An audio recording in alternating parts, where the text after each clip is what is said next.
എല്ലാവർക്കും നമസ്കാരം. നമ്മൾ ആവർത്തന പുസ്തകത്തിൽ നിന്നാണല്ലോ സംസാരിച്ചു കൊണ്ടിരിക്കുന്നത്. അപ്പോൾ ആവർത്തന പുസ്തകം 32-ാം അധ്യായം അതിൻ്റെ 10ഉം 11ഉം വാക്യത്തിലോട്ട് വന്നു കഴിയുമ്പോൾ നമ്മൾക്ക് അവിടെ കാണുവാനായിട്ട് കഴിയുന്നത് ഇസ്രായേൽ ജനത്തെ ദൈവം എങ്ങനെയാണ് ചുറ്റി പരിപാലിച്ചു കൊണ്ട് നടന്നത് എന്ന് അവിടെ എഴുതി വച്ചിരിക്കുകയാണ്. അവിടെ പറഞ്ഞിരിക്കുകയാണ്, അവരെ എന്താണ് കണ്ണിലെ കൺമണി പോലെ, കൃഷ്ണമണി പോലെ അവരെ പരിപാലിച്ചു കൊണ്ടുപോയി എന്ന് വെച്ചാൽ മരുഭൂമിയിൽ ഓളി കേൾക്കുന്ന മരുഭൂപ്രദേശത്ത് അവരെ ദൈവം എന്താണ് കൺമണി പോലെ അവരെ പരിപാലിച്ചു. എന്നിട്ട് പറയുകയാണ്, കഴുകൻ തൻ്റെ കുഞ്ഞിനെ ചിറകിൻ്റെ മീതെ വഹിച്ചു കൊണ്ടുപോകുന്നത് പോലെ ദൈവം അവരെ വഹിച്ചു കൊണ്ടുപോയി. എന്നിട്ട് പറയുകയാണ് എന്താണ്, ആ യഹോവയാം ദൈവം മാത്രമാണ്, ഒറ്റയ്ക്കാണ് അവരെ വഴി നടത്തിയത്, വേറെ അന്യദൈവങ്ങളൊന്നും കൂട്ടിനുണ്ടായിരുന്നില്ല എന്ന് വെച്ചാൽ ദൈവം അവരെ കൺമണി പോലെ, അല്ലെങ്കിൽ കഴുകൻ തൻ്റെ കുഞ്ഞിനെ പറക്കാൻ പഠിപ്പിച്ചതുപോലെ, അല്ലെങ്കിൽ കഴുകൻ തൻ്റെ കുഞ്ഞിനെ പരിപാലിക്കുന്നത് പോലെ ദൈവം എന്ത് ചെയ്തിരിക്കുകയാണ്, ഇസ്രായേൽ മക്കളെ അവിടുന്ന് പരിപാലിച്ചു കൊണ്ടുപോവുകയാണ് എന്ന് അവരെ ഓർമ്മിപ്പിക്കുകയാണ്. ആവർത്തന പുസ്തകം ആവർത്തിച്ച് പറയുന്നതാണല്ലോ, അവരെ ഓർമ്മിപ്പിക്കുകയാണ്. അങ്ങനെയാണ് അവരെ കൊണ്ടുപോകുന്നത് എന്ന് അവിടെ പറഞ്ഞു വെച്ചിരിക്കുകയാണ്. അപ്പോൾ ഇവിടെ ദൈവത്തിൻ്റെ പരിശുദ്ധാത്മാവ് വ്യക്തമായിട്ട് സംസാരിക്കുന്ന ഒരു കാര്യം എന്താണെന്നറിയാവോ? ദൈവം നമ്മളെ എങ്ങനെയാണ് പരിപാലിക്കുന്നത്?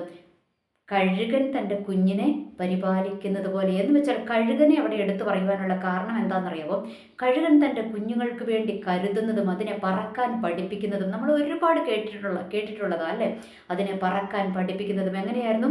അതിനെ അല്ലേ പറക്കാൻ പഠിപ്പിക്കുമ്പോൾ അതിൻ്റെ കൂടിനകത്തുള്ള അതിൻ്റെ ആ ഒരു സേഫായിട്ടുള്ള ആ ഒരു പ്ലേസിൽ നിന്ന് അതിനെ അങ്ങ് പുറത്ത് കൊണ്ടുവരും അല്ലേ? എന്നിട്ട് അതിനെ അങ്ങ് താഴോട്ടിടും. എന്നിട്ട് താഴോട്ടിട്ടിട്ട് അത് കുഞ്ഞി ചിറകിട്ടിങ്ങനെ അടിക്കും. എന്നിട്ട് എന്താണ്, അത് നിലം പരിച്ചാകും എന്ന് മനസ്സിലാക്കുമ്പോൾ എന്ത് ചെയ്യും? കഴുകൻ അങ്ങ് താഴോട്ട് വന്നിട്ട് അതിനെ ചിറകിൻ്റെ മീതെ അങ്ങ് വഹിച്ചു കൊണ്ടുപോകും. അപ്പോൾ ഇതുപോലെ തന്നെയാണ് ദൈവം എന്താണ് മിസ്രൈമിൽ നിന്നും ഇസ്രായേൽ ജനത്തെ കൊണ്ടുവന്നിട്ട് അവരെ ആ മരുഭൂമിയിലൂടെ വഴി നടത്തിയത്. അങ്ങനെയായിരുന്നു അല്ലേ? ദൈവം അവർക്ക് എന്തായിരുന്നു? ദൈവം അവർക്ക് മേഘസ്തംഭമായിട്ടും അഗ്നിസ്തംഭമായിട്ടും ഒക്കെ ഉണ്ടായിരുന്നു. എന്ന് വെച്ചാൽ ദൈവം അവരെ വഹിച്ചു കൊണ്ടുപോകുകയായിരുന്നു. ഇനി അവിടം കൊണ്ട് തീർന്നോ? ഇല്ല. നമ്മളുടെയൊക്കെ അല്ലേ ജീവിതത്തിലോട്ട് വന്നു കഴിയുമ്പോൾ പുതിയ നിയമ ഇസ്രായേലാണ് നമ്മൾ. അപ്പോൾ ഈ നമ്മളെയും വാഗ്ദത്ത കനാനിലേക്ക് ദൈവം കൊണ്ടുപോകുന്നത് എങ്ങനെയാണ്? ഇതുപോലെ തന്നെയാണ്. എന്ന് വെച്ചാൽ ദൈവം നമ്മളെ ചുറ്റി പരിപാലിച്ചാണ് കൊണ്ടുപോകുന്നത്. അപ്പോൾ ഈ ചുറ്റി പരിപാലിച്ച് കൊണ്ടുപോകുന്നതിൻ്റെ ഇടയ്ക്ക് എന്തൊക്കെയുണ്ട്? അതിനകത്ത് ചില സേഫ് സോണിൽ നിന്നൊക്കെ നമ്മളെ ഒന്ന് പുറത്ത് കൊണ്ടുവരും അല്ലേ? ചില എന്താ പറയുക, മുള്ളുകളൊക്കെ അല്ലേ? കഴുകൻ്റെ കൂടിൻ്റെ പ്രത്യേകതയാണ് അതെന്താണ്, മുള്ളുകൊണ്ടൊക്കെ അത് ഉണ്ടാക്കുന്നത് അല്ലേ? എന്നിട്ട് അതിൻ്റെ പുറത്ത് പഞ്ഞിയൊക്കെ വെച്ച് അങ്ങനെ ഭയങ്കര ആദ്യം നല്ല സോഫ്റ്റാണ്, പിന്നെ കുറച്ച് പരിപരത്ത പ്രതലത്തിലൊക്കെ കൊണ്ടുവരും. എന്തിനാ? ആ കൂടിനകത്ത് ഇങ്ങനെ അടച്ചിരിക്കുക, അത് അവിടെ ഇങ്ങനെ സേഫായിട്ടിരിക്കുകയാണ്. എനിക്കിത് മതി, ഇത്ര മതി. അതിൻ്റെ പുറത്ത് വിശാലമായ ഒരു ലോകമുണ്ടെന്നും അതിനറിയണ്ട. കുഞ്ഞിങ്ങനെ ആ സേഫ് സോണിൽ അങ്ങ് ഇരിക്കുകയാണ്. അപ്പോൾ നമ്മളെ ദൈവം ഇങ്ങനെ കൊണ്ടുപോകുമ്പോൾ എന്താണ്, സേഫ് സോണിൽ നിന്ന് നമ്മളെ പുറത്ത് കൊണ്ടുവരും. അതെന്തിനാ പുറത്ത് കൊണ്ടുവരുന്നത്? ഈ സേഫ് സോണിൽ നമ്മൾ വിചാരിക്കുമ്പോൾ ഇത്രയും മതി അല്ലേ, മതി ഇത്രയും മതി എന്ന് പറഞ്ഞ് നമ്മളിരിക്കും. എന്നാൽ ഇതിന് അപ്പുറത്തോട്ടുള്ള ഒരു വിശാലമായ ഒരു നന്മയിലേക്ക് നമ്മളെ നടത്തണമെങ്കിൽ എന്താണ്, ഇവിടുന്ന് നമ്മളെ ഒന്ന് പുറത്ത് കൊണ്ടുവരണം. അതിനെന്താണ്, ചെറിയ മുള്ളുകളും ചെറിയ കുത്തലുകളും ഒക്കെ നമ്മൾക്ക് ആവശ്യമാണ്. അപ്പോൾ എന്താണ്, അപ്പോൾ നമ്മൾ തനിയെ ഒന്ന് പുറത്തോട്ട് വരുവാനായിട്ട് നമ്മൾ ശ്രമിക്കും അല്ലേ? അപ്പോൾ ആ പുറത്തോട്ട് വരാൻ നമ്മൾ ശ്രമിക്കുമ്പോഴാണ് ദൈവം എന്ത് ചെയ്യുന്നത്, നമ്മളെ പറക്കാൻ അങ്ങ് പഠിപ്പിക്കുന്നത്. അപ്പോൾ ഈ പറക്കാൻ പഠിപ്പിക്കുന്നതും എങ്ങനെയാണ്?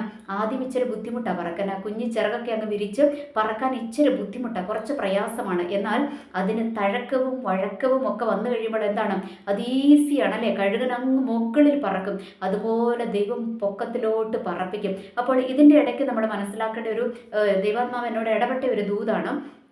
എന്താണെന്ന് വെച്ചാൽ നമ്മൾക്കറിയാം, ഇന്ന് ചിലരെന്താണ് ഇന്ന് കൂട്ടിനകത്തായിരിക്കുന്നത്. ചിലരെ ഇന്ന് കൂട്ടിനകത്ത് ബന്ധിച്ചിട്ടിരിക്കുകയാണ്. ഒരു പക്ഷിയുടെ കൂടിനകത്ത് ബന്ധിച്ചിട്ടിരിക്കുന്നത് പോലെ ചിലരെ ഇന്ന് ബന്ധിച്ചിട്ടിരിക്കുകയാണ്.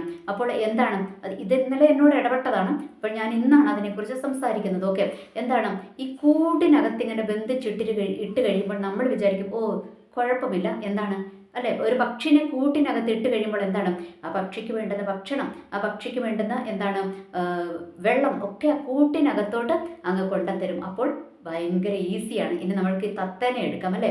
തത്തേനെ പാരറ്റ് തത്തേനെ എന്തിനാ കൊണ്ടിരുന്നത്? തത്തേനെ വീട്ടിനകത്ത് കൊണ്ടുവന്നിട്ട് തത്തേനെ അവിടെ അങ്ങ് ഇരുത്തും, കൂടിനകത്ത് ഇരുത്തും. എന്നിട്ട് എന്താണ്, അതിനവിടെ തീറ്റ കൊടുക്കും, അതിന് വെള്ളം കൊടുക്കും. എന്നിട്ട് അത് കഴിഞ്ഞിട്ട് അവിടെ കൊണ്ട് തീർന്നോ? ഇല്ല.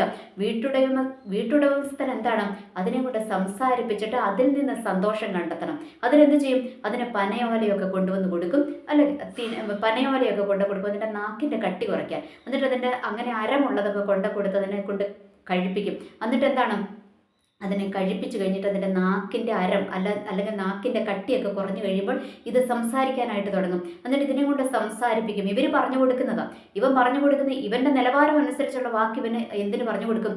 ഈ പക്ഷിക്ക് പറഞ്ഞു കൊടുക്കും. എന്നിട്ട് ഇതിൻ്റെ നിലവാരം അനുസരിച്ചുള്ള, അതായത് വീട്ടുടമസ്ഥൻ്റെ നിലവാരത്തിലുള്ള വാക്കുകളായിരിക്കും ഈ പക്ഷിക്ക് പറഞ്ഞു കൊടുക്കുന്നത്. ചിലപ്പോൾ നല്ലത് പറഞ്ഞു കൊടുക്കും, ചിലർ ചീത്ത പറഞ്ഞു കൊടുക്കുന്നത് കേട്ടിട്ടുണ്ടല്ലേ. അപ്പോൾ അങ്ങനെ ഈ പക്ഷി എന്ത് ചെയ്യും? ഇവർ പറയുന്നത് അങ്ങനെ ഏറ്റുപാടിക്കൊണ്ടേയിരിക്കും. അങ്ങനെ ഏറ്റുപാടി ഇതിങ്ങനെ പറഞ്ഞുകൊണ്ടിരിക്കുക. അതെന്തിനാ? ഈ വീട്ടുടമസ്ഥനും വീട്ടിലുള്ളവർക്ക് മാത്രമേ അതിൻ്റെ സന്തോഷം കിട്ടുന്നുള്ളൂ, അല്ലെ? ഈ പക്ഷി സംസാരിക്കുമ്പോഴുള്ള സന്തോഷം ആർക്കാണ് കിട്ടുന്നത്? വീട്ടുടമസ്ഥനും വീട്ടിലുള്ളവർക്കുമാണ് കിട്ടുന്നത്. അവരതിലങ്ങ് സന്തോഷിക്കും. എന്നിട്ട് അതിനപ്പുറത്തോട്ടൊരു ലോകമില്ല. അത് അതിനകത്ത് കിടന്നുകൊണ്ട്, ആ കുഞ്ഞു കൂട്ടിനകത്ത് കിടന്നുകൊണ്ട് അങ്ങ് കളിക്കും. എന്നിട്ട് കുഞ്ഞ് ഒരു കൊമ്പൊക്കെ, അല്ലെ, കൊമ്പ് പോലെ അതിന് കുഞ്ഞു തട്ടുകളൊക്കെ ഒരുക്കി കൊടുക്കും. എന്നിട്ട് ഇത് അവിടുന്ന് പറക്കും, ഇവിടുന്ന് പറക്കും, ഇങ്ങോട്ട് പറക്കും, ഇങ്ങോട്ട് പറക്കും. അപ്പം ഈ തത്ത വിചാരിക്കും എന്താണ്, ഓ സുഖമാണ്, ഞാനിവിടെ ഇങ്ങനെ പറക്കാനൊക്കെ എനിക്ക് പറ്റുന്നുണ്ടല്ലോ, ഇങ്ങോട്ട് ചാടാനും ഇങ്ങോട്ട് ചാടാനും ഇങ്ങോട്ട് ചാടാനും ഒക്കെ എനിക്ക് പറ്റുന്നുണ്ടല്ലോ എന്ന് ഈ തത്തയെന്ന് വിചാരിക്കും. എന്നാൽ അതാണോ അതിൻ്റെ ലോകം? അല്ല. അതിനും ആ കൂടിന് വെളിയിൽ എന്താണ്? അതൊരു ബന്ധനമാണ്, അല്ലേ? അതിന് വെളിയിലും എന്തുണ്ട്? വെളിയിൽ വലിയൊരു വിശാലമായ ലോകമുണ്ട്. പക്ഷേ അതിനനുവദിക്കുന്നില്ല, അതിനെ പോകുവാൻ അനുവദിക്കുന്നില്ല. അപ്പോൾ ഇതിങ്ങനെ കുറച്ച് മാത്രം പറന്നിരിക്കുമ്പോൾ എന്താ പറ്റുന്നതെന്ന് അറിയുമ്പോൾ, അതിൻ്റെ ഈ പക്ഷികൾ പറക്കുമ്പോൾ, അത് ഒത്തിരി പറക്കുമ്പോഴാണ് എന്ത് സംഭവിക്കുന്നത്? അതിൻ്റെ ആ ഒരു ചിറകുകൾക്ക് പറക്കാനുള്ള ആ ഒരു ഘടനയും എന്ന് വെച്ചാൽ അതിൻ്റെ ആ ഒരു തഴക്കവും വഴക്കവും ഒക്കെ വരുന്നത്. എന്ന് വെച്ചാൽ ഇതിങ്ങനെ പറക്കാതെ കൂട്ടിനകത്തിരിക്കുമ്പോൾ എന്താ പറ്റുന്നതെന്ന് അറിയുമ്പോൾ, അതിന് ചിറകുകൾക്കൊക്കെ ഒരു മയം കിട്ടത്തില്ല, ഒരു കട്ടിയായിട്ടിരിക്കും. അതിന് ഈ പറയപ്പെട്ട പറക്കലൊന്നും അതിന് നടക്കത്തില്ല. ഇന്ന് നമ്മൾ മനസ്സിലാക്കേണ്ട ഒരു കാര്യമുണ്ട്. ഇന്ന് പലപ്പോഴും നമ്മളുടെയൊക്കെ അവസ്ഥകളും അങ്ങനെ തന്നെയാണ്. നമ്മൾ വിചാരിക്കും, ഓ ഇത്രയും മതി, സേഫ് സോണില്ല, ഇത്രയും മതി, ഈ കൂട്ടിനകത്ത് ഞാൻ സേഫ് ആണെന്ന് പറഞ്ഞും പലരും ഇന്ന് സേഫ് സോണിനകത്ത് ഇരിക്കുകയാണ്. പക്ഷെ മനസ്സിലാക്കുക, അതെന്താണ്? അതൊരു ബന്ധനമാണ് എന്ന് മനസ്സിലാക്കുക. പുറത്തോട്ടൊരു വിശാലമായ ലോകം ദൈവം ഒരുക്കിയിട്ടുണ്ട്, അല്ലെങ്കിൽ വിശാലമായ ഒരു നന്മ ഒരുക്കിയിട്ടുണ്ട്. ഇത് പ്രത്യേകിച്ച് ശുശ്രൂഷകന്മാരുടെ ബന്ധത്തിലാണ്. ഈ ശുശ്രൂഷകന്മാരെ സംബന്ധിച്ചിടത്തോളം എന്താണെന്നറിയാമോ, ഇവർ വിശാലമായ ഒരു ലോകത്തിലേക്ക് കടക്കുവാൻ, അല്ലെങ്കിൽ വിശാലമായ വയൽമേട്ടിലോട്ട് കടക്കുവാനായിട്ട് ഇവർക്ക് പറ്റുന്നില്ല. പലരും ഇന്ന് സേഫ് സോണുകൾ തപ്പും. ഈ സേഫ് സോൺ എവിടെയാണെന്നറിയാമോ? ഏതെങ്കിലും വലിയ ദേവദാസന്റെ കീഴിലിരിക്കും, അല്ലെങ്കിൽ ഏതെങ്കിലും വലിയ സഭയുടെ കീഴിൽ പോയിട്ടിരിക്കും. എന്നിട്ട് അവിടം കൊണ്ട് നിൽക്കും അവരുടെ മിനിസ്ട്രി. ഈ ദേവദാസന്റെ കീഴിൽ, ഈ ദേവദാസന്റെ പേരിനകത്ത് ഇവന്റെ പേര് ഒതുങ്ങിപ്പോകും. ഇവൻ അവിടെ നിൽക്കും. എന്നിട്ട് ഇവിടെ സമയം ഒരു പരിധിവരെ ഇരിക്കണം. ഒരു പരിധിവരെ ഇരുന്ന് പഠിക്കാൻ ദൈവം ആക്കിയിരിക്കുന്നിടത്തുനിന്ന് പഠിച്ച് നമ്മളത് നേടിയെടുക്കണം. എന്നിട്ടാണ് പുറത്തോട്ട് പോകേണ്ടത്. അല്ലാതെ ചുമ്മാ പുറത്തോട്ട് പോയി കഴിഞ്ഞാൽ ഒരു ഗുണവും ഉണ്ടാകത്തില്ല. പക്ഷേ ഇത് സമയം കഴിഞ്ഞാലും ഇവിടെ തന്നെ ഇരിക്കും. ചെറിയ വലിയ സഭകൾക്കകത്താണെങ്കിൽ അവർക്ക് സമയം കഴിഞ്ഞാലും അവിടെ തന്നെ ഇരിക്കും. എന്നിട്ട് അവിടെ കിട്ടുന്ന ഒരു കൊച്ചു പ്രാർത്ഥന, അവസാനത്തെ ആശീർവാദ പ്രാർത്ഥന, അല്ലെങ്കിൽ ഒരു വർഷിപ്പായിരിക്കും, എന്തെങ്കിലുമൊക്കെ കിട്ടും. അതിനകത്ത് അവരങ്ങ് സേഫായിട്ട് അങ്ങ് ഇരിക്കും. എന്ന് വെച്ചാൽ ഇത്രയൊക്കെ മതി, ഞങ്ങൾ അറിയപ്പെടുന്നുണ്ടല്ലോ, വലിയ സഭയുടെ പ്ലാറ്റ്ഫോം ആകുമ്പോൾ ഞങ്ങൾ അറിയപ്പെടും, അത്യാവശ്യം അറിയപ്പെടും, അപ്പോൾ ഇത്രയൊക്കെ മതി എന്ന് പറഞ്ഞ് ചിലരെന്താണ് അതിനകത്ത് കൂടും. ഇനി അതുപോലെ തന്നെയാണ് ചില സേഫ് സോണുകൾക്കകത്ത്, ചില വീടിനകത്ത് ഇങ്ങനെ ഒതുങ്ങിക്കൂടിയിരിക്കും. അതിനപ്പുറത്തോട്ട് കിടക്കത്തില്ല. എന്തെങ്കിലും വേണമെങ്കിൽ ഇങ്ങോട്ട് വന്നോണം, ആരെങ്കിലും എന്തെങ്കിലും വേണമെങ്കിൽ ഇങ്ങോട്ട് വന്നോണം. ചില ശുശ്രൂഷക്കാരും അങ്ങനെ തന്നെയാണ്. വീടിനകത്താണ് ശുശ്രൂഷ, പുറത്ത് ശുശ്രൂഷയില്ല. ഇങ്ങോട്ട് വന്നോണം. എന്തെങ്കിലും പ്രവചനം കേൾക്കണമെങ്കിൽ എങ്ങോട്ട് വരണം? എൻ്റെ വീട്ടിൽ വന്ന് കാണിക്കുകയുമായിട്ട് കണ്ടോണം. അതിനപ്പുറത്തോട്ട് പോകത്തില്ല. അങ്ങനെയുള്ള ചില സിറ്റുവേഷനിലൂടെ ചില നന്മകളിലേക്ക് കടക്കാതെ വേണം, ആത്മീയമായും ഭൗതികമായും ചില നന്മകളിലേക്ക് കടക്കാതെ വേണം. ഈ കൂടിനകത്ത് പക്ഷിയെ ബന്ധിച്ചിട്ടിരിക്കുന്നത് പോലെ ചിലരെ ബന്ധിച്ചിട്ടിരിക്കുകയാണ്. ആ ബന്ധനം പൊട്ടിച്ച് ഇന്ന് പുറത്തു വരണം. പൊട്ടിച്ച് പുറത്ത് വന്നില്ല എങ്കിൽ നീ വിചാരിക്കും, ഇതിനകത്ത് ഞാൻ സേഫാണ്, ഇതിനകത്ത് എനിക്ക് ഭക്ഷണം കിട്ടുന്നുണ്ട്, ഇതിനകത്ത് എനിക്ക് വെള്ളം കിട്ടുന്നുണ്ട്, ഇതിനകത്ത് അവിടുന്നും ഇവിടുന്നുമൊക്കെ അങ്ങോട്ടും ഇങ്ങോട്ടും ചാടി പറക്കാൻ എനിക്ക് പറ്റുന്നുണ്ട്, അതുകൊണ്ട് ഇതിനകത്ത് ഞാൻ സേഫാണെന്ന് വിചാരിക്കും. അല്ലെന്നേ അല്ല, അതിനകത്ത് നീ സേഫ് അല്ല, അതൊരു ബന്ധനമാണ്. എങ്ങനെ പുറത്തു വരണം? നീ പുറത്തു വന്നാലേ നിന്റെ ചിറകുകൾ വിശാലമായി പറന്ന് നിനക്ക് നടക്കുവാനായിട്ട് പറ്റത്തുള്ളൂ. ഇനി ഇവർ തരുന്ന ഈ കൊച്ചു കൊച്ചു ഭക്ഷണവും വെള്ളവുമല്ല, അതിനപ്പുറം വേറെ ഭക്ഷണങ്ങളുണ്ട്, വേറെ വെള്ളങ്ങളുണ്ട്, ഫ്രൂട്ട്സുകളുണ്ട്, പലതുമുണ്ട്. അതിനകത്തോട്ട് നിനക്ക് കടക്കുവാനായിട്ട് പറ്റും. ഇവർ പഠിപ്പിച്ചു തരുന്ന ഇവരുടെ നിലവാരത്തിനനുസരിച്ച് പഠിപ്പിച്ചു തരുന്ന ഭാഷ മാത്രമേ നിനക്കറിയത്തുള്ളൂ. അതിനപ്പുറത്തോട്ട് കടന്നു കഴിയുമ്പോൾ നിന്റെ ലോകത്തിൽ, ആ പക്ഷിയുടെ ലോകത്തിലുള്ള ഭാഷകളുണ്ട്. ഞാൻ പറഞ്ഞു വരുന്നത് ആത്മീയ മേഖലകളെക്കുറിച്ചാണ് പറഞ്ഞു വരുന്നത്. ദൈവത്തിൻ്റെ പരിശുദ്ധാത്മാവ് തരുന്ന അന്യഭാഷകളുണ്ട്. അന്യഭാഷയുടെ ആഴങ്ങളിലേക്കുള്ള ഇറക്കമുണ്ട്. ഇതിനകത്തോട്ടൊന്നും കിടക്കാതെ പൊതുവായിട്ടുള്ള രാവിലെ ഒരു 10 മിനിറ്റ് 15 മിനിറ്റ് കൂടി പോയാൽ 1 മണിക്കൂർ പ്രാർത്ഥന, വൈകുന്നേരം ഒരു 1 മണിക്കൂർ പ്രാർത്ഥന, അത്യാവശ്യം കുറച്ച് ഫാസ്റ്റിങ്, പോകുന്ന ചർച്ചിൽ മാത്രം പോകുക, പോകുന്ന ചർച്ചിൽ മാത്രം പോകണം. നമ്മൾക്കൊരു മാതൃസഭ എപ്പോഴും ഉണ്ടായിരിക്കണം. അതല്ല ഞാൻ പറഞ്ഞത്. എന്ന് വെച്ചാൽ അതിലപ്പുറത്തോട്ടൊന്നും പ്രതീക്ഷിക്കുന്നില്ല. അതിനപ്പുറത്തോട്ട് ആരും വിളിച്ചാലും പോകത്തില്ല, എങ്ങോട്ടും പോകത്തില്ല. അങ്ങനത്തെ ഒരു സിറ്റുവേഷനിൽ ഒതുങ്ങിയിരിക്കുന്ന ചിലരുണ്ട്. അത് ആത്മീയ മേഖലകളിലാണെങ്കിലും ഭൗതിക മേഖലകളിലാണെങ്കിലും അങ്ങനെയാണ്. ജോലി മേഖലകളിൽ ചിലർ അവിടെ തന്നെ കൂടിയിരിക്കും. എനിക്ക് ഈ ജോലി മതി, ഇതിനപ്പുറത്തോട്ട് എനിക്ക് വേണ്ട. ഇതിനപ്പുറത്ത് ചിലപ്പോൾ വിശാലമായ നല്ല സാലറിയും നല്ല പൊസിഷനുമുള്ള ജോലി ചിലപ്പോൾ ഒരുക്കിയിട്ടുണ്ടാകും. പോകുകയല്ല, ഇവിടെ തന്നെ പിടിച്ചുകൂടിയിരിക്കും. വർഷങ്ങൾ അതിനകത്ത് പിടിച്ചുകൂടിയിരിക്കും. ഒരുക്കി വെച്ചിരിക്കുന്ന നന്മകൾ പ്രാപിക്കുവാനായിട്ട് കഴിയുന്നില്ല. ചിലരെന്താണ്, വേറെ ലോകം ദൈവം ഒരുക്കിയിട്ടുണ്ട് എന്ന് വെച്ചാൽ വേറെ വിശാലമായ ജോലി സ്ഥലങ്ങൾ ഒരുക്കിയിട്ടുണ്ട്. അങ്ങോട്ടേക്ക് പോകത്തില്ല. എനിക്ക് ഇത് മതി ഇത് മതി എന്ന് പറഞ്ഞുകൊണ്ട് ചില ജോലിക്ക് വേണ്ടി മാത്രം പ്രതീക്ഷിച്ചിരിക്കും. എനിക്ക് ഈ ജോലി മതി എന്ന് പറഞ്ഞ് പ്രതീക്ഷിച്ചിരിക്കും. അല്ല, അതിനകത്തുനിന്ന് വെളിയിൽ വരണം. അപ്പോഴാണ് നിനക്ക് വേണ്ടി വിശാലമായ ജോലിയുടെ വാതിൽ ദൈവം ഒരുക്കിയിരിക്കുന്നത്. ഈ കഴിഞ്ഞ ദിവസം ഒരു സഹോദരി എന്നോട് ഒരു പ്രാർത്ഥനാ വിഷയം പറഞ്ഞു. അപ്പോൾ ആ സഹോദരി എന്നോട് പറഞ്ഞത്, എൻ്റെ ആദ്യം തൊട്ടുള്ള എൻ്റെ നല്ലൊരു സബ്സ്ക്രൈബറാണ്. ഒപ്പം എനിക്ക് കമൻറ്റുകൾ ഇടുകയൊക്കെ ചെയ്യുന്ന എൻ്റെ കൂട്ടത്തിൽ ആദ്യം തൊട്ടേ എൻ്റെ കൂട്ടത്തിൽ യൂട്യൂബ് ജേർണിയിലുള്ള ഒരു സഹോദരിയാണ്. അപ്പോൾ ഈ കഴിഞ്ഞ ദിവസം ആ സഹോദരി എന്നോട് പറഞ്ഞു, പുള്ളിക്കാരത്തേക്ക് ജോലിക്ക് വേണ്ടിയിട്ട് ട്രൈ ചെയ്തിട്ട് പറ്റണില്ല. ജോലിക്ക് ട്രൈ ചെയ്തു. അവർക്കെല്ലാം റെഡിയായി കഴിഞ്ഞിട്ട് എന്താണ്, അവർക്ക് ആ ഒരു ജോലിക്കകത്തോട്ട് എല്ലാം കഴിഞ്ഞു. ഇൻ്റർവ്യൂവും കാര്യങ്ങളും എല്ലാം കഴിഞ്ഞു. അതിനു മുൻപേ ജോലി ചെയ്ത ആ സ്ഥലത്തോട്ട് വിളിച്ച്, എന്താണ്, നമ്മൾക്കറിയാമല്ലേ, നമ്മൾ എക്സ്പീരിയൻസ് ആയിട്ടുള്ള സ്ഥലത്ത് നിന്ന് എന്താണ്, നമ്മളിപ്പോൾ പുതിയതായിട്ട് ജോലി ചെയ്യുന്ന അവർ വിളിച്ചിട്ട് എന്താണ്, എങ്ങനെയാണ് നമ്മളുടെ പെർഫോമൻസ് എങ്ങനെയാണ്, നമ്മളുടെ സ്വഭാവം എങ്ങനെയാണെന്നുള്ളതൊക്കെ അവർ ചോദിക്കും. അത് നമ്മൾക്കറിയാം അല്ലേ. അങ്ങനെ വിളിച്ച് ചോദിച്ചു, എല്ലാം കഴിഞ്ഞു, എല്ലാം നല്ലതായി. പക്ഷേ ആ പുള്ളിക്കാരത്തേക്ക് എന്താണ്, ഓഫറിംഗ് ലെറ്റർ കിട്ടുന്നില്ല. അവർക്ക് അതിനകത്തോട്ട് ജോലിക്കകത്തോട്ട് പോകുവാൻ അവർക്ക് പറ്റുന്നില്ല. അവർക്ക് ജോലി ലഭിക്കുന്നില്ല. അവസാന നിമിഷം ജോലി നഷ്ടപ്പെടുകയാണ്. അപ്പോൾ അതിനകത്ത് പെട്ടെന്ന് തന്നെ അത് പറഞ്ഞപ്പോൾ തന്നെ എനിക്ക് മനസ്സിലായി. കാരണം ഇവരൊരു നേഴ്സാണ്. ഈ നേഴ്സായിരിക്കുന്ന ആള് എവിടെ പോയി ജോലി ചെയ്യുവാനായിട്ട്, നമ്മുടെ ഇവിടെ പോയി ഒരു ഓൾഡ് ഏജ് ഹോമിലോ അവിടെ എങ്ങാണ്ട് ജോലി ചെയ്യുവാനായിട്ട് കെയർ ഹോമിൽ പോയി ജോലി ചെയ്യുവാനായിട്ട്. ഈ കെയർ ഹോമിൽ പോയിട്ട് ജോലി ചെയ്ത് കഴിഞ്ഞ് വന്നിട്ട് ഇവരെ നല്ലൊരു സ്ഥലത്തോട്ട് ഇവരെ വിളിക്കുമ്പോൾ എനിക്ക് അതിനകത്തുനിന്ന് മനസ്സിലാക്കാൻ കഴിഞ്ഞത് ആ ഒരു ഡിഫക്റ്റ് എന്ന് വെച്ചാൽ, ഈ കെയർ ഹോമിൽ പോയിട്ടുള്ള എക്സ്പീരിയൻസ് അല്ല ഇവർക്ക് ഇപ്പോൾ അപ്ലൈ ചെയ്തിരിക്കുന്ന ആ ജോലി സ്ഥലത്ത് അവർക്ക് വേണ്ടുന്നത് എന്താണ്, നമ്മുടെ ലെവലിനനുസരിച്ചുള്ള സ്ഥലത്ത് നമ്മൾ ജോലി ചെയ്യണം. അത് കഴിയുമ്പോൾ അവർക്ക് എക്സ്പീരിയൻസ് കിട്ടുന്നത്. ഞാൻ ആ സഹോദരിയെ ബുദ്ധിമുട്ടിക്കുവാനായിട്ട് പറയുന്നതല്ല, അപ്പോൾ തന്നെ എൻ്റെ മനസ്സിലോട്ട് വന്നതാണ്. പക്ഷേ അവിടെ ദൈവം വിടുതൽ ഒരുക്കും. എവിടെയാണ് ഒരുക്കുന്നതെന്നറിയാമോ?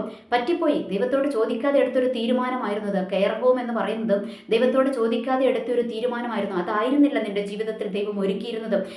അതിലപ്പുറം നല്ലൊരു ജോലി ദൈവം ഒരുക്കിയിട്ടുണ്ടായിരുന്നു. എന്തോ അതിനകത്തോട്ട് കിടക്കുന്നതിന് മുൻപേ റോങ് ഡിസിഷൻ എടുത്ത് എങ്ങോട്ട് പോയി, ഈ കെയർ ഹോമിലോട്ട് പോയി. അതുകൊണ്ട് എന്താ പറ്റിയതെന്ന് അറിയാമോ? ഇപ്പോൾ വിളിച്ചിരിക്കുന്ന ജോലി സ്ഥലത്തേക്ക് അവർക്ക് ആ കെയർ ഹോമിൻ്റെ എക്സ്പീരിയൻസ് അല്ല വേണ്ടുന്നത്, അവർക്ക് വേറെ എക്സ്പീരിയൻസാണ് വേണ്ടുന്നത്. ബാക്കി അപ്പോൾ അതുകൊണ്ട് അവരുടെ ആ ഒരു ചാൻസ് നഷ്ടപ്പെട്ടു പോയി. ഇതുപോലെ തന്നെ പല മേഖലകളിൽ ആ സഹോദരിക്കുള്ള ദൂത് ഞാൻ വേറെ പറയാം. ആ സഹോദരിക്കുള്ള ദൂത് ഞാൻ കൊടുത്തോളാം. അതല്ല, ഞാൻ അവർക്ക് വേണ്ടി പ്രാർത്ഥിച്ചുകൊണ്ടിരിക്കുകയാണ്. ഒരു വ്യക്തമായ ഗൈഡൻസിന് വേണ്ടി പ്രാർത്ഥിച്ചുകൊണ്ടിരിക്കുകയാണ്. ഇതെനിക്ക് അന്നേരം കിട്ടിയ ഒരു കാര്യം ഞാനങ്ങ് പറഞ്ഞു എന്ന് മാത്രമേ ഉള്ളൂ. ഇതുപോലെ തന്നെയാണ് ഓരോ വ്യക്തികളുടെയും ജീവിതത്തിൽ. നമ്മൾക്ക് ജോലിക്കൊക്കെ പോകുമ്പോഴും നമ്മൾ പഠനത്തിന് തിരഞ്ഞെടുക്കുമ്പോഴും എവിടെയും ദൈവത്തോട് ആലോചന ചോദിച്ചിട്ടേ നമ്മൾ തിരഞ്ഞെടുക്കാവുള്ളൂ. ഇല്ല എങ്കിൽ അത് നമ്മളുടെ ജീവിതത്തിൽ എന്തായിട്ട് കിടക്കും, ബന്ധനമായിട്ട് കിടക്കും. നമ്മൾ തിരഞ്ഞെടുക്കുന്ന റോങ് തിരഞ്ഞെടുപ്പുകൾ നമ്മളുടെ ജീവിതത്തിൽ ബന്ധനമായിട്ട് കിടക്കും. അതുകൊണ്ടാണ് ഞാൻ പറഞ്ഞത്, നമ്മൾ ചർച്ചിൽ പോകുമ്പോഴാണെങ്കിലും പ്രാർത്ഥിച്ചിട്ട് പോകണം. കർത്താവേ, അങ്ങൊരുക്കുന്ന ചർച്ചാണോ ഇത് എന്ന് പ്രാർത്ഥിച്ചിട്ടേ പോകാവുള്ളൂ. ഇല്ലെങ്കിൽ അതെന്താകും, ആത്മീയമൊക്കെ തന്നെയാണ്. ഇവിടെയും തത്തയെ സംബന്ധിച്ചിടത്തോളം എല്ലാം സേഫാണ്, കുഴപ്പമൊന്നുമില്ല. തത്ത ഇവിടെ സന്തോഷവതിയാണ്. പക്ഷേ അത് ബന്ധനമാണെന്ന് ആരറിയുന്നില്ല, തത്ത അറിയുന്നില്ല. ഇതുപോലെ തന്നെയാണ് നമ്മളുടെയൊക്കെ ജീവിതത്തിൽ ചില ബന്ധനങ്ങളിലാണ് നമ്മൾ കിടക്കുന്നത്. ആ ബന്ധനത്തിൽ നിന്ന് പുറത്തു വരണം. പുറത്തു വന്നേ മതിയാകൂ. ദൈവത്തോട് ചോദിക്കണം, ദൈവമേ, ഇതാണോ അങ്ങ് ഒരുക്കിയിരിക്കുന്നത്? അതല്ല എങ്കിൽ അങ്ങ് എനിക്ക് ഒരുക്കിയിരിക്കുന്ന സ്ഥലത്തോട്ട് ദൈവം എന്നെ കൊണ്ടുപോകണം. ദൈവം ഒരുക്കിയിരിക്കുന്ന ചർച്ചാണോ ഇത്? അതല്ല എങ്കിൽ ഇതിന് വെളിയിലോട്ട് ഞാൻ പോകണമെന്ന് ദൈവം ആഗ്രഹിക്കുന്നുണ്ടെങ്കിൽ ദൈവം എന്നെ അവിടെ നിന്ന് പുറത്തു കൊണ്ടുവരണമെന്ന് പ്രാർത്ഥിക്കണം. ഇനി അതുപോലെ തന്നെ ഭൗതിക ജീവിതത്തിലോട്ട് വന്നു കഴിയുമ്പോൾ, കർത്താവ് ഇവിടെയാണോ, ഈ ജോലി മേഖലയാണോ, ഈ പഠനമാണോ ദൈവം ഒരുക്കിയിരിക്കുന്നത്? അതല്ല എങ്കിൽ കർത്താവെയും അവിടെ തന്നെ ഒന്ന് പുറത്തു കൊണ്ടുവരണമേ എന്ന് നമ്മൾ പ്രാർത്ഥിക്കണം. നമ്മൾ ഏതെങ്കിലും കുരുക്കുകൾക്കകത്ത് കുരുങ്ങി കിടന്നിട്ടുണ്ടെങ്കിൽ എന്താണ്, ആ കുരുക്കുകളെ അഴിക്കുവാൻ നമ്മുടെ ദൈവത്തോട് പ്രാർത്ഥിക്കണം. ചില ബന്ധനത്തിൽ ചിലരെ അങ്ങനെ അടച്ചിട്ടിരിക്കുകയാണ്, പറക്കാൻ പറ്റുന്നില്ല, പറന്ന് വിശാലമായ ലോകത്തിലേക്ക് കടക്കുവാൻ അവർക്ക് പറ്റുന്നില്ല. അവരെ കൂട്ടിനകത്ത് ബന്ധിച്ചിട്ടിരിക്കുകയാണ്. അത് ആത്മീയ മേഖലയാണെങ്കിലും ഭൗതിക മേഖലയാണെങ്കിലും ബന്ധിച്ചിട്ടിരിക്കുകയാണ്. ചിലരുടെ സാമ്പത്തികത്തിൻ്റെ വിഷയം അതാണ്. സാമ്പത്തികത്തിന് കുറച്ചുകൂടെ അപ്പുറത്തോട്ട് കടന്നു കഴിയുമ്പോൾ സാമ്പത്തികമായ വിശാലതകളുണ്ട്, എന്നാൽ അങ്ങോട്ട് കടക്കുവാൻ കഴിയാതെ ഇവരെ ഇങ്ങനെ കുരുക്കിയിട്ടിരിക്കുകയാണ്. ചില കുരുക്കുകൾക്കകത്ത് നീ കുരുങ്ങിക്കിടക്കുകയാണ്, ചില റോങ് സഭകൾക്കകത്ത് നീ പെട്ടിരിക്കുകയാണ്. എന്ന് വെച്ചാൽ ദ്രവ്യത്തിനോട് ദ്രവ്യാഗ്രഹം മൂത്ത് കിടക്കുന്ന ചില ദൈവദാസന്മാരുടെ കെണിയിൽ നീ പെട്ടിരിക്കുകയാണ്. അതിനകത്തുനിന്ന് നീ പുറത്തു വരണം. നീ പുറത്തു വന്നില്ല എങ്കിൽ നിന്റെ ജോലി നഷ്ടം, നിന്റെ സാമ്പത്തിക നഷ്ടം, നിന്റെ സമയ നഷ്ടം, നിന്റെ ആത്മീയ നഷ്ടം, ഇതൊക്കെ നിന്റെ ജീവിതത്തിൽ സംഭവിക്കുമെന്നും ദൈവത്തിന്റെ പരിശുദ്ധാത്മാവ് വ്യക്തമായിട്ട് ഓർമ്മിപ്പിക്കുന്നുണ്ട്. അത് നമ്മൾ തിരിച്ചറിയുക. തിരിച്ചറിഞ്ഞിട്ടും അതിൽ നിന്ന് നമ്മൾ എന്ത് ചെയ്യണം, പുറത്ത് കിടക്കണം. ചില ബന്ധനങ്ങളിൽ നിന്ന്, കൂടുപോലെ കെട്ടിയിരിക്കുന്ന ചില ബന്ധനങ്ങളിൽ നിന്ന് പുറത്ത് കിടക്കണം. ഇതെങ്ങനെയാണ് പുറത്ത് കിടക്കുന്നത്? ആ സഹോദരിയും കേൾക്കണം. എങ്ങനെയാണ് പുറത്ത് കിടക്കുന്നത്? പുറത്ത് കിടക്കാൻ ദൈവത്തിന് പറ്റുമെന്നേ. നിന്റെ ചിറകുകൾക്ക് ബലമില്ല എങ്കിൽ ദൈവത്തിൻ്റെ എന്ന് വെച്ചാൽ ഞാൻ ചിറകുകൾക്ക് ബലമില്ല എന്ന് പറഞ്ഞത്, കൂട്ടിനകത്ത് അടച്ചിട്ടിരിക്കുന്ന നിന്റെ ചിറകുകൾക്കുണ്ടല്ലോ കുറച്ച് കട്ടി കൂടിപ്പോയി, നിന്റെ തൂവലുകൾക്ക് കട്ടി കൂടിപ്പോയി. അതിൽ നിന്ന് പദം വരണം. പദം വന്നാലേ നിനക്ക് വിശാലമായിട്ട് പറക്കാൻ പറ്റത്തുള്ളൂ. എന്നാൽ ഇനിയും സമയം പോകുമല്ലോ എന്ന് നീ വിചാരിക്കുന്നുണ്ടാകും. അല്ല, നിനക്ക് പറക്കാൻ പറ്റാത്തടത്ത് ദൈവം നിന്നെ പറക്കുവാൻ പഠിപ്പിക്കും. നീ നിന്റെ ചിറകിൻ്റെ ആ ഒരു അത്രയും ഉള്ളൂ നിനക്ക് പറക്കാൻ പറ്റുന്നുള്ളൂ എങ്കിൽ നീ പറക്കാൻ തയ്യാറാകും. അപ്പോൾ എന്താ സംഭവിക്കുന്നതെന്ന് അറിയുമ്പോൾ, നീ നിലം പരിചാകാതെ നിന്നെ തൻ്റെ തോളിൽ വഹിക്കുന്ന ദൈവത്തിൻ്റെ പ്രവൃത്തി വെളിപ്പെട്ടു വരും. അപ്പോൾ ഈ ബന്ധനങ്ങളിൽ നിന്ന് പുറത്തു കിടക്കണമെങ്കിൽ എന്ത് ചെയ്യണം? ഉപവസിക്കണം. ഉപവാസത്താലും പ്രാർത്ഥനയാലും അല്ലാതെ ഈ ജാതി നീങ്ങി പോകത്തില്ല. ഉപവസിക്കും. ആ സഹോദരിയോടും കൂടിയാണ് പറയുന്നത്, 7 ദിവസം ഫുൾ ഉപവസിക്കുക, അല്ലെങ്കിൽ 21 ദിവസം ഫുൾ ഉപവസിക്കും. നിനക്ക് അറിയത്തുള്ളൂ നിന്റെ വിഷയം, നിന്റെ ബന്ധനം എത്ര വലുതാണെന്ന് നിനക്കേ അറിയത്തുള്ളൂ. ഉപവസിക്കുക. 7 ദിവസമാണെങ്കിൽ 7 ദിവസം ഫുൾ ഉപവസിക്കും. 21 ദിവസമാണെങ്കിൽ ഫുൾ ഉപവസിക്കും. ദൈവത്തോട് പ്രാർത്ഥിക്കുക, കർത്താവേ ഞാൻ 7 ഫുൾ ഇരിക്കണം, ഫുൾ ഉപവാസം ഇരിക്കുക. അത് തന്നെയാണ് എനിക്ക് പറയുവാനുള്ളത്. എനിക്ക് തരുന്ന ഗൈഡൻസ് അതാണ്. 7 ഫുൾ അല്ലെങ്കിൽ 21 ഫുൾ. ഇത് ആ ഒരു സഹോദരിക്കും അതുപോലെ ബന്ധനത്തിൽ കിടക്കുന്നവർക്കും വേണ്ടിയിട്ടുള്ള ഒരു ആലോചനയാണ്. എന്ത് ചെയ്യണം? ഒന്നെങ്കിൽ 7 ഫുൾ ഇരിക്കുക, അല്ലെങ്കിൽ 21 ഫുൾ ഇരിക്കും. അത് ഓരോരുത്തരുടെയും ആവശ്യങ്ങൾക്കനുസരിച്ചിരുന്നോണം. ഫുള്ളിരിക്കണം. ഹാഫല്ല, രാത്രി മാത്രം കഴിപ്പ് അല്ലെങ്കിൽ ഒരു നേരം കഴിപ്പ് പരിപാടിയല്ല. ഫുള്ളിരിക്കണം. ഫുള്ളിരുന്ന് പ്രാർത്ഥിച്ച് വചനം പറഞ്ഞ് പ്രാർത്ഥിച്ച്, വചനങ്ങളൊക്കെ മുൻപേ ഞാൻ പറഞ്ഞിട്ടുണ്ട്. വചനങ്ങളൊക്കെ നമ്മൾ ദൈവസന്നിധിയിൽ പറഞ്ഞ് പ്രാർത്ഥിച്ച് ഉപവസിച്ച് ഇതിനകത്തുനിന്ന് പുറത്ത് കിടക്കുവാൻ തയ്യാറായി കഴിഞ്ഞാൽ, ഉപവാസം ഇരുന്നു. ഇന്ന് സമയം പോയി, ഇന്ന് ഞാൻ വീഡിയോ അപ്ലോഡ് ചെയ്യുമ്പോഴത്തേക്കും 6 മണിയാകും. അപ്പോൾ അത് വേണ്ട, നീ നാളെ തൊട്ടിരിക്കും. നാളെ തൊട്ട് 7 ദിവസം കണ്ടിന്യൂസ് ഇരിക്കും, അല്ലെങ്കിൽ 21 ദിവസം കണ്ടിന്യൂസ് ഇരിക്കും. ദൈവം തീർച്ചയായിട്ടും വഴി തുറക്കും. ആ ഒരു ബന്ധനത്തെ പൊട്ടിച്ച് ദൈവം പുറത്തു കൊണ്ടുവരും. കാരണം എത്ര വലിയ ബന്ധനങ്ങളാണെങ്കിലും ഉപവാസത്തിൻ്റെ മുൻപിൽ അഴിയാത്തതൊന്നുമില്ല. ഉപവാസത്തിൻ്റെ മുൻപിൽ അഴിഞ്ഞു പോകും. ഫുൾ ഉപവാസം എന്നുള്ളൊരു ഗൈഡൻസ് ആണ് എനിക്ക് തരുന്നത്. അതുകൊണ്ടാണ് ഞാൻ അത് പറയുന്നത്. ഇനി അതല്ല എങ്കിൽ മറ്റൊരു വഴിയുണ്ട്. എന്താണെന്നറിയാമോ? രാവിലെ 6 മണി തൊട്ട് വൈകുന്നേരം 6 മണി വരെയുള്ള ഒരു ഉപവാസം. ആ ഉപവാസം എന്താണെന്നറിയാമോ? അത് വെള്ളം പോലും കുടിക്കാതെ 6 മണിക്ക് മുൻപേ എന്ത് കഴിച്ചോണം? വെള്ളവും ഭക്ഷണവും ഒക്കെ കഴിച്ചോണം, ചായയൊക്കെ കഴിച്ചോണം. 6 മണി തൊട്ട് വൈകുന്നേരം 6 മണി വരെ നീ വെള്ളം പോലും കുടിക്കാതെ ഉപവസിക്കണം. ഫുൾ ഉപവസിക്കണം. അങ്ങനത്തെ ഉപവാസം അതും നമ്മൾക്ക് പറ്റുന്നതാണ്. എനിക്ക് കിട്ടിയത് ഫുൾ ഉപവാസമാണ്. ആ സഹോദരി ഫുള്ളിരിക്കണം. ഇപ്പം ഞാൻ ആ ഒരു നേഴ്സായിട്ടുള്ള ഒരു സഹോദരി ഉണ്ടല്ലോ, ജോളി ജെയിംസ് പേരങ്ങനെയാണ്. അപ്പോൾ ആ സഹോദരി ഫുള്ളിരിക്കണം. ഒന്നെങ്കിൽ 7 അല്ലെങ്കിൽ 21. നിങ്ങളുടെ വിഷയത്തിൻ്റെ വ്യാപ്തി അനുസരിച്ച് ഇരുന്നോണം. ഫുള്ളിരിക്കണം. ഇനി അല്ലാതെ ഇത് അവർക്ക് വേണ്ടി മാത്രമല്ല, വേറെ ഇതുപോലെ ബന്ധനത്തിൽ കിടക്കുന്നവർക്കും കൂടിയിട്ടുള്ള ദൂതാണ്. അപ്പോൾ എന്താണ്? നിങ്ങൾ ഏറ്റെടുത്തോണം. ഒന്നെങ്കിൽ ഇങ്ങനെ ഇരിക്കുക, അല്ലെങ്കിൽ 7 ഫുള്ള് 21 ഫുള്ളിരിക്കുക, അല്ലെങ്കിൽ ഇങ്ങനെ എന്ന് വെച്ചാൽ 7 അല്ലെങ്കിൽ 21 എങ്ങനെ ഇരിക്കണം? രാവിലെ 6 മണി തൊട്ട് വൈകുന്നേരം 6 മണി വരെ. അത് നിങ്ങളുടെ ചോയ്സ് പോലെ നിങ്ങൾ ഇരുന്ന് ഉപവസിച്ച് ഈ വിഷയത്തിന്മേൽ നിങ്ങൾ വിടുതൽ ഏറ്റെടുക്കുക. ഞാൻ ഉൾപ്പെടെ നമ്മൾ വിടുതൽ ഏറ്റെടുക്കുക. വിശാലമായ ഒരു ലോകം ദൈവം ഒരുക്കുന്നുണ്ട്. അതിനകത്തോട്ട് കടത്താതെ വണ്ണം നമ്മൾ തന്നെ ഒരുക്കിയ ബന്ധനമാണിത്. നമ്മൾ തന്നെ ആ കംഫർട്ട് സോൺ എന്ന് പറഞ്ഞ് നമ്മൾ തന്നെ ഒരുക്കിയിട്ടിരിക്കുന്ന ബന്ധനമാണ്. അതിനെ അഴിക്കേണ്ടത് പുറത്തുനിന്ന് വേറൊരാൾ വന്നിട്ടല്ല, അതിനെ നമ്മൾ തന്നെ അഴിക്കണം. ഇങ്ങനത്തെ കുരുക്കുകളിൽ കുരുങ്ങിക്കിടക്കുന്ന ചിലരോട് ദൈവത്തിൻ്റെ പരിശുദ്ധാത്മാവ് വ്യക്തമായിട്ട് ആലോചന പറയുകയാണ്. നമ്മൾ എന്ത് ചെയ്യണം? നമ്മൾ ആ കുരുക്കഴിക്കണം. കുരുക്കഴിച്ച് പുറത്തു വരണം. അതിന് നീ ഉപവസിക്കണം. ഉപവസിച്ചാൽ മാത്രമേ കുരുക്കിൽ നിന്ന് വെളിയിൽ വരുവാനായിട്ട് പറ്റത്തുള്ളൂ. ഉപവസിച്ച് വചനം പറഞ്ഞ് പ്രാർത്ഥിച്ച് വെളിയിൽ വരുവാൻ തയ്യാറാകുക. വലിയ വിശാലമായ വാതിലുകളെ ദൈവം തുറക്കുവാനായിട്ട് പോവുകയാണ്. അപ്പോൾ ഇത് നിങ്ങൾക്ക് മനസ്സിലായി എന്ന് ഞാൻ വിശ്വസിക്കുകയാണ്. എനിവേ, എല്ലാവർക്കും നല്ലൊരു ദിവസം ആശംസിക്കുന്നു. നന്ദി, നമസ്കാരം.